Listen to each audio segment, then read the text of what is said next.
Ukraine पर रूस का विनाशक प्रहार हुआ है। यूक्रेन के फ्लैग डे पर रूस ने कर दी भीषण बमबारी।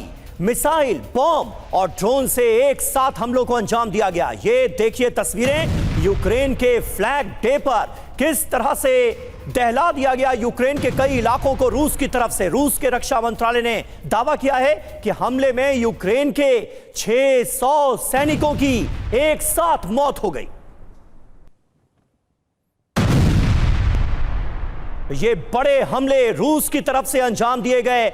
मौका था यूक्रेन में फ्लैग डे सेरेमनी का और इसी दौरान बड़े हमलों को अंजाम दिया गया और बहुत बड़ा दावा इस हमले को लेकर रूस की तरफ से किया गया है। बताया यह गया है कि एक साथ यूक्रेन के 600 सैनिकों की मौत हुई है इस हमले में।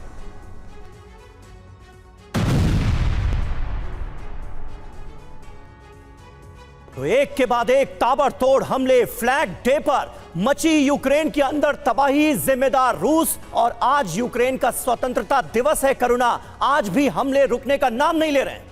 बिल्कुल, और इस बात की कोई उम्मीद समीर नहीं थी, क्योंकि अलास्का वार था या वॉशिंगटन वार था, वहां तो कुछ और ही तय हुआ था। तो 24 अगस्त यानी आज यूक्रेन का स्वतंत्रता दिवस। आशंका यह जताई जा रही है कि आज और ज्यादा विध्वंसक हमले हो सकते हैं और ज्यादा रूस आक्रामक हो सकता है। कल फ्लैग डे पर रूस ने यूक्रेन पर बहुत बड़ा अटैक किया। सवाल यह है कि क्या आज मॉस्को के हमलों से यूक्रेन के अस्तित्व पर ही संकट आ जाएगा।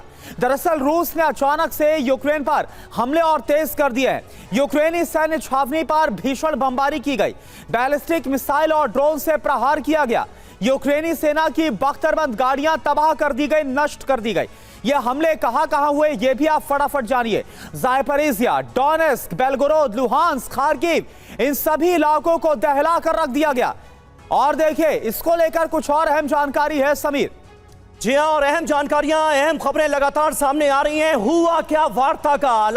अलास्का के बाद जब वॉशिंगटन डीसी में पुतिन के से मुलाकात के बाद डोनाल्ड ट्रंप पहुंचे थे वॉशिंगटन डीसी और ज़ेलेंस्की से मुलाकात की थी, तो उम्मीदों का एक आसमान नजर आ रहा था। लेकिन अब सारी उम्मीदें धराशायी होती हुई नजर आ रही हैं। यूक्रेन का स्वतंत्रता दिवस, ऑपरेशन 24 अगस्त। डिटेल आपके सामने। आजादी की सालगिरह मना रहा है यूक्रेन।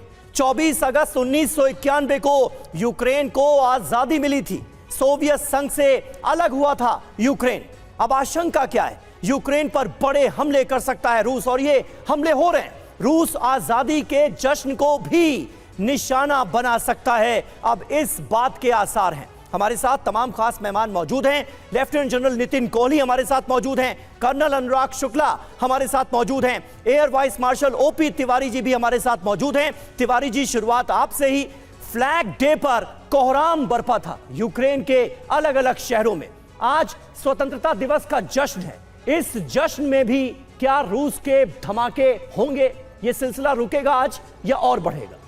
समीर, ये सिलसिला रुकेगा नहीं। रुकने की दो ही प्रॉबिलिटीज है। पहली, जब को पुतिन को, जैसे अभी डोनेस्क में उसके पास 15% जमीन बाकी बची हुई है, अभी ज़ापोरिज़िया में 20% बाकी है, खेरसॉन में भी 25% बाकी है। ये जो टेरिटरी जो बाकी है चारों ओब्लास्ट का, जो रशिया ने क्लेम कर लिया था और अपने कॉन्स्टिट्यूशन में पास कर दिया था, ये जब पूरा कब्जा हो जाएगा तभी पुतिन रुकेंगे। दूसरी प्रॉबिलिटी तभी होगी जब ज़ेलेंस्की सरेंडर करें।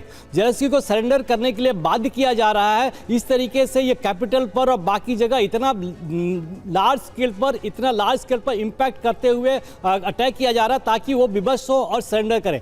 जहाँ तक रशिया का, पुतिन का सवाल है, पुतिन को तो नाटो कंट्रीज ने बहुत पावरफुल बना दिया है। जितना सैंक्शन लगाया उतनी हालत उसकी मजबूत हो गई है। अब पुतिन को कोई डर नहीं है। पुतिन तो इतने मजबूत हो गए हैं, ज़ेलेंस्की के अलावा नाटो माइनस यूएसए को तो कभी भी खत्म कर सकता है। ये पुतिन का स्टेप्स है। मेरे को लगता है पुतिन तभी रुकेंगे जब ये जो बची हुई टेरिटरी है, ये चारों ओब्लास्ट की, चारों राज्यों की जो टेरिटरी है, जब ये कब्जा हो जाएगा तब रुकेंगे। सेकंड संभावना तभी होगी जब ज़ेलेंस्की खुद ही सरेंडर कर जाए, बिकॉज सारी बातें फेल हो रही हैं। वही बिल्कुल तिवारी सर, और ऐसा लगता है कि अलास्का वार्ता में शायद से जो इनसाइड स्टोरी बताती है कि पुतिन ने साफ कर दिया कि जो युद्ध रोकना है, स्थायी शांति अगर होगी तो वो उनकी शर्तों पर होगी, अदरवाइज वो मानने वाले नहीं। और यही हो रहा है।